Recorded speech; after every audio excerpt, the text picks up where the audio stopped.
Online Nepal HD.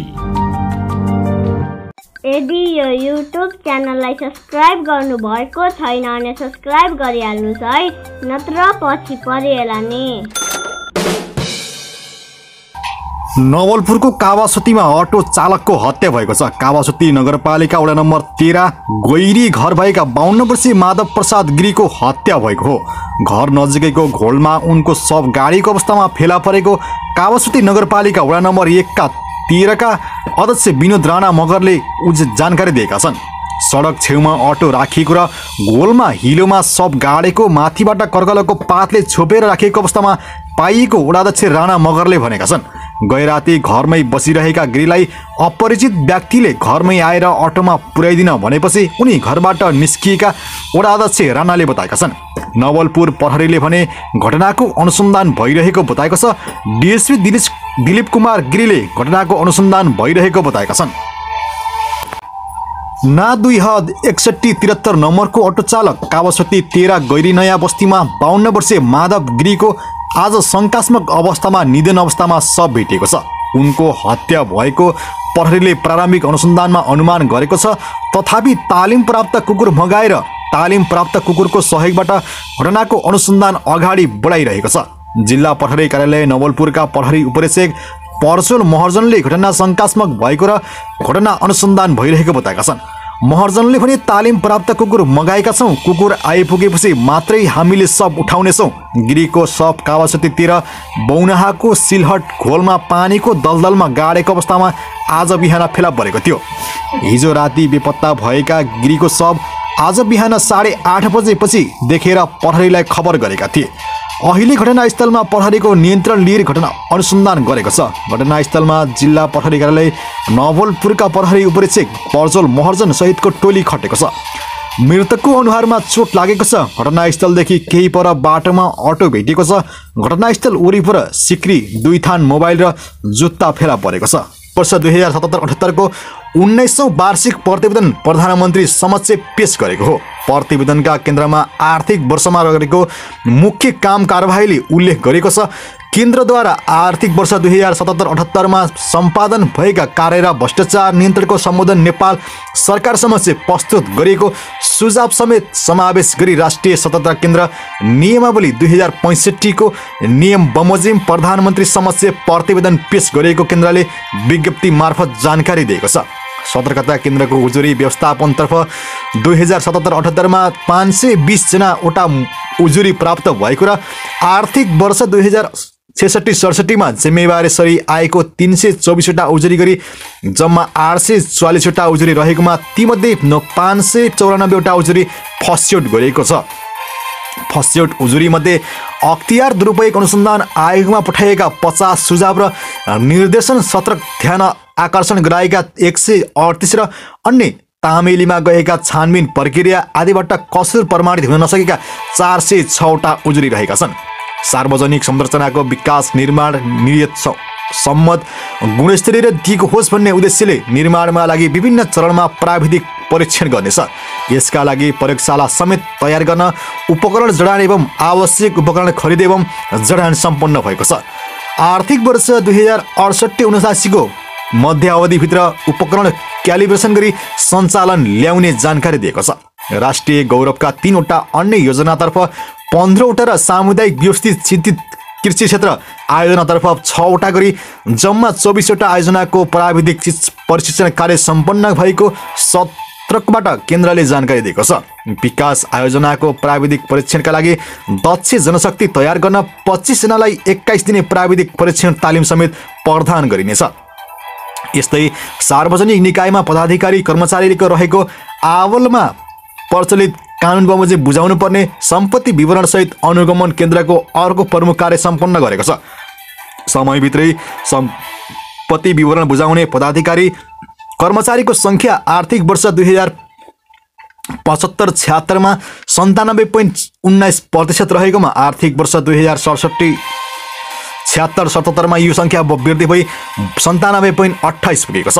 केन्द्रको काम कर्तव्य तथा अधिकारलाई भ्रष्टाचार निवारण ऐन नियमावली 2065 भ्रष्टाचार विरुद्धको रणनीति तथा कार्ययोजना व्यवस्थित गरेको छ। केन्द्रको प्रमुख कार्यका रूपमा भ्रष्टाचार नियन्त्रण सम्बन्धी प्रतिबद्धात्मक तथा निरोधात्मक कार्य गरेर आएको छ। भ्रष्टाचार विरुद्धको जनचेतना जगाउने र भ्रष्टाचार जन्य कार्यलाई प्रभावकारी रूपमा नियन्त्रण गर्ने उद्देश्यले प्रधानमन्त्रीको प्रत्यक्ष रेखदेख र नियन्त्रणमा रही भ्रष्टाचार निवारण ऐन 2059 बमोजिम विक्रमसम्म 2059 साउन 27 गते राष्ट्रिय सतर्कता केन्द्र स्थापना भएको थियो।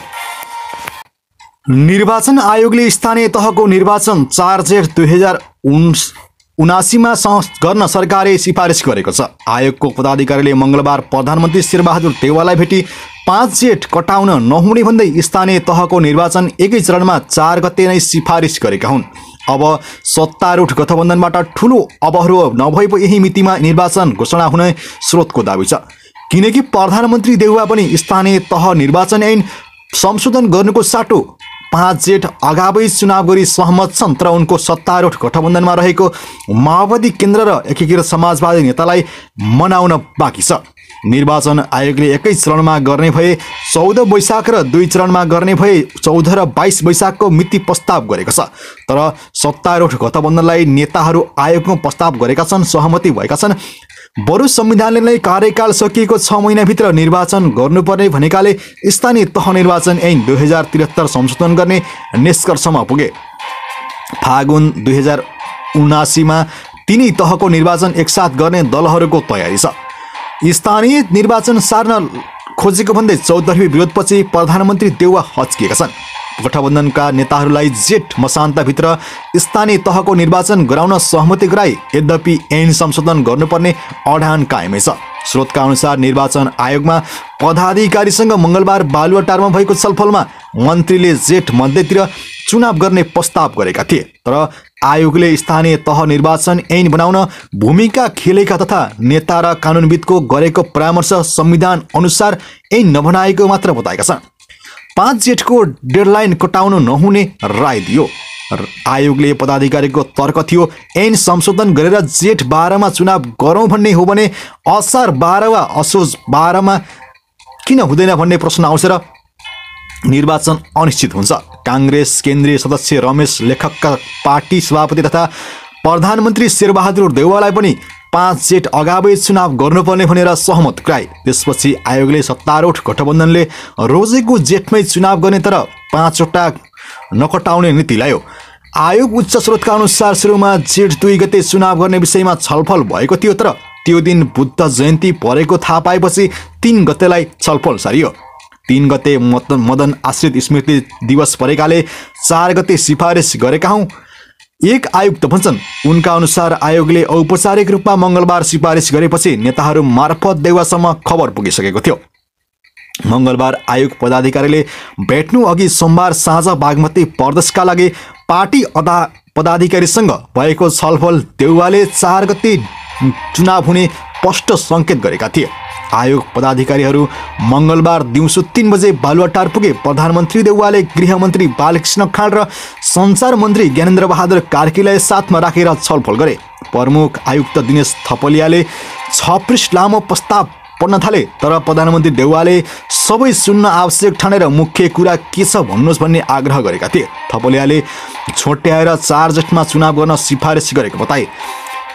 प्रधानमन्त्री देउवाले 4 जेठको प्रस्तावलाई सहमति मात्र जनाएनन्, तयारीका लागि निर्देशन दिएका छन्। नजिकै रहेको गृहमन्त्री खाँडको सुरक्षा निकायमा प्रमुखसँग छलफल गर्नुपर्ने, तर देउवाले सरकारले निर्णय गरेपछि हुन्छ भनिदिए। सञ्चार मन्त्री कार्कीले कानुनविदको तथा ऐन संशोधन गर्नुपर्छ भनेका छन् भने प्रश्न गरी जवाफमा प्रमुख आयुक्त थपलियाले संविधानसँग ऐन नभाजिएको जिकिर गर्दै सम्बोधन गर्नुपर्ने तर्क दोहोऱ्याएका थिए।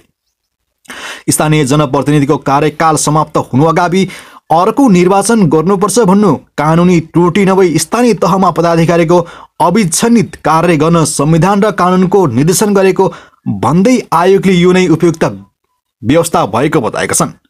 संविधान धारा 225 मा कार्यकाल समाप्त भएको 6 महिनाभित्र गाउँसभा र नगरसभाको निर्वाचन हुनुपर्ने भन्ने व्यवस्था स्थानीय निर्वाचन भइसकेपछि स्थानीय तहबाट हुने आफ्नो सभा गठबन्धनमा सन्दर्भमा भएको आयोगले बताउँछन्। आयोगले भनेको छ निर्वाचन आयोगबाट हुने स्थानीय तह सदस्यको निर्वाचन संविधानको धारा 215 को उपधारा 6 धारा 216 को उपधारा 6 बमोजिम 5 वर्षको अवधि समाप्त हुनु अगावै सम्पन्न गर्नुपर्ने संवैधानिक र कानुनी व्यवस्था छ।